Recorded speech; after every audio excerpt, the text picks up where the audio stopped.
এ হলো ইলিশ, ছোট ছোট গমের দানা দেখতেছেন। এটা পেঁয়াজ, আদা, রসুন, হলুদ, মরিচ, জিরা,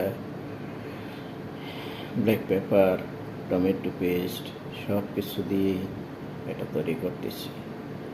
তরকারির মতো রান্না করে গমের গুঁড়োটা দিতে হবে, সেম হালিমের মতন করে। দেখেন